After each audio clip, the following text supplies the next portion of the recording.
लालू परिवार को रोजगार हो जाएगा। उनको रोजगार तो हम ही लोग दिए ना, मंत्री बनाए, एमएलए बनाए, कौन बनाया? हम ही लोग। हम लोग पॉजिटिव लोग हैं, वो नेगेटिव लोग हैं। हम लोग लोगों को भी नौकरी देते हैं, हमारी सरकार देती है, वो लोग नौकरी छीनते हैं। तो उनकी ऐसी मानसिकता ही होगी। अब नहीं बोलेंगे हम लोगों के खिलाफ तो बीजेपी में कोई पूछेगा? उनका चलेगा फिर बीजेपी में। अगर लालू जी और तेजस्वी यादव को गाली ना दे तो उन लोगों का कैसे काम चलेगा? तो बेचारे अगर हमारे को गाली दे करके, लालू जी को गाली दे करके उनको कहीं सम्मान मिल रहा है तो अच्छी बात है, हमें खुशी है इस बात को।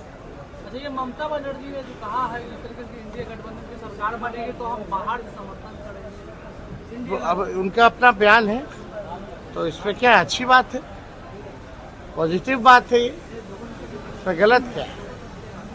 चिराग पासवान बोल रहे इंडिया गठबंधन भानुमति के कुंभ है। अब आप देखिए, चिराग जी की कोई गलती नहीं है। जब से राजनीति में आए तब से भाजपा और आरएसएस के साथ रहे, उनके रंग में मिल गया। लेकिन उनको याद करना चाहिए, जब रामविलास पासवान जी की पार्टी के पास एक भी विधायक नहीं था तो हम लोगों ने उनको राज्यसभा मेंबर बनाने का काम किया। और उनको पूछना चाहिए कि 10 साल में 100 दिन भी बिहार रहे हैं क्या? एमपी जो रहे 10 साल में 100 दिन भी बिहार रहे क्या? जमुई में 10 साल एमपी बने रहे, पार्टी का आज तक वो कार्यालय नहीं खोल पाए जमुई में। क्या ये बात सच नहीं है? ज़रा उनसे पूछेगा।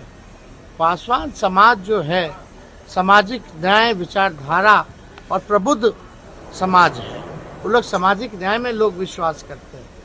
तो हम लोग तो सब लोगों का हम लोगों को वोट मिल रहा है, तो इससे वो लोग परेशान हैं। तो हम परेशानी हो कारण भी है, होना भी चाहिए। बीजेपी के लोग डर गए हैं क्या सर? पहले प्रधानमंत्री आते हैं, अब अमित शाह है, कल योगी जी आएंगे, राजनाथ सिंह आते हैं, वो तो आते रहेंगे ना, आते रहेंगे। ज्ञान व्यापी पीओके रात भर रुकना हो रहा है तो अच्छी बात है ना, आए रुके। लेकिन कितना अच्छा होता, चुनाव से पहले आके रुकते, रात भर लोगों से मिलते, उनकी समस्याओं को सुनते। चुनाव में आ रहे, रुक रहे क्योंकि हार रहे। जो उम्मीद लगा के बैठे थे वो बिहार दे नहीं रहा। बिहार ने बहुत कुछ दे दिया 10 सालों में, अब बिहार को लेने की बारी है। दर्ज कराई थी लेकिन पुलिस अभी तक संज्ञान नहीं ली है, क्या कहेंगे? यही तो हम लोग लड़ाई लड़ रहे हैं कि लोकतंत्र जिंदा नहीं है, हमारा संविधान खतरे में है। आज बताइए कि भाजपा ने पहले गलती किया और उसके बाद हमने जानबूझ के उनका फिरकी लिया। अब फिरकी लिया, इसके लेके भाजपा ने हमारे ऊपर कंप्लेन कराया और कंप्लेन में केस दर्ज हो गया। और उसी दिन हमने भी हमने थाना में हम कंप्लेन दिया कि भाजपा ने ये गलती किया और आज तक केस दर्ज नहीं हुआ। तो बताइए, वो सत्ता में है, पावर में है, इसलिए वो सत्ता को, पावर को दुरुपयोग कर रहे हैं। हमारे ऊपर केस दर्ज करवा दिए लेकिन उनके ऊपर अभी तक केस दर्ज नहीं हुआ है। तो इसके लिए आपको भी सोचने की बात है, बिहार के जनता को भी सोचने की आवश्यकता है। उनका बस चले तो हत्या कराने का साजिश में भाजपा बैठा हुआ है, वो जेल में भेजने के लिए बैठा हुआ है। हमें कोई फर्क नहीं पड़ेगा, वो जेल भेजे, हत्या कराए, मुझे कोई फर्क नहीं पड़ेगा। जो सच की लड़ाई है मैं लड़ते रहूँगा, चाहे वो देश के प्रधानमंत्री क्यों ना हो, उनके सामने मजबूती से मैं खड़ा रहूँगा और हमारे देश के संविधान के लिए मजबूती से हम खड़ा रहेंगे और लड़ाई लड़ते। अब देखिए, उससे हम उम्मीद क्या रखेंगे? वो 4 जून के बाद परेशान कौन हो रहा है देश में, ये सम्राट चौधरी जी को पता है कि देश में परेशान कौन हो रहा है। तरह तरह का बयान दे रहे हैं देश के प्रधानमंत्री जी। बिहार में आके 12-12 सभा करना पड़ रहा है, देश के प्रधानमंत्री जी को रोड पे उतरना पड़ रहा है। तो ये सब चीज़ पता है उनको। 4 जून को पता चल जाएगा कौन बेरोजगार होगा, कौन सत्ता में रहेगा। 4 तारीख को निश्चित तौर पर उनको जानकारी मिलेगी। ममता बनर्जी ने कहा है कि अगर इंडिया अलायंस की सरकार बनेगी तो हम पीछे से बाहरी समर्थन करने का ऐलान उन्होंने कर। नहीं तो ठीक है ना, देखिए भाजपा के साथ तो वो जाएंगे नहीं और हमारी सरकार बनेंगे और हमको हमारे इंडिया गठबंधन को समर्थन देंगे, तो इसके लिए तो अच्छा ही बात है। ये तो क्या स्पष्ट है ना कि उनको भी पता चलने लगा कि हमारी सरकार अभी बनेंगे और वो समर्थन देने के लिए तैयार हो गए। तो ये देश दुनिया जानने लगा तो कम से कम इंडिया गठबंधन का सरकार बन रहा है और हमको समर्थन देने के लिए लोग आ रहे हैं।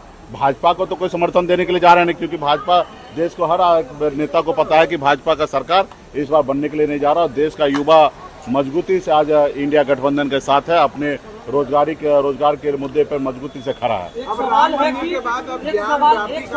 बीजेपी के नेता 400 का नारा लगाते थे कि इस बार 400 पार, लेकिन चिराग पासवान कल सभा में बयान देते हुए कहा कि 300 पार। तो इस बयान की क्या अभी देखें ना, अभी 4 फेज का ही चुनाव हुआ, 400 से 300 पे आ गए और अभी 3 चुनाव फेज और बाकी है। देखिएगा 2 फेज और खत्म हो जाएगा। जब छठा फेज खत्म होगा तो 300 से 200 आ जाएंगे, और जब 7वां फेज खत्म होगा तब वो 144 पे आ जाएंगे, जो अटल जी के टाइम में जो सरकार उनका नहीं बना, उस लेवल पे आके ये 150 के अंदर में रह जाएंगे। बहुत बहुत धन्यवाद। मोदी ने कहा है कि अगर इंडिया गठबंधन की सरकार बनती है तो बाहर से समर्थन।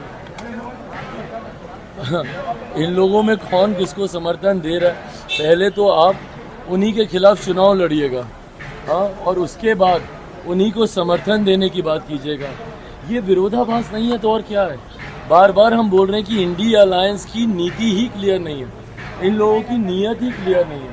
एक आम आदमी पार्टी है जो दिल्ली में कांग्रेस के खिलाफ, कांग्रेस के साथ मिलकर चुनाव लड़ रही है, और पंजाब में उन्हीं के खिलाफ चुनाव लड़ रही है। ममता बनर्जी जी जिनके खिलाफ चुनाव लड़कर जीत कर आएंगी, जीतने के बाद उन्हीं को समर्थन देने की बात कर रही हैं। तो ये भानुमति का कुनबा नहीं है तो और क्या है।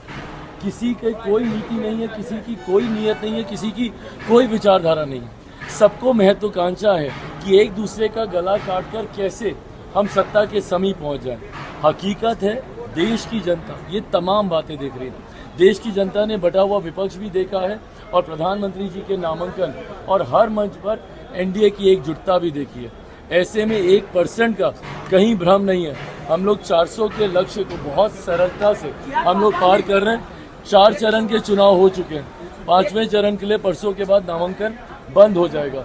एक बात तय है कि इन 4 चरण के चुनाव में ही हम लोग बहुमत हम लोग पार कर चुके हैं।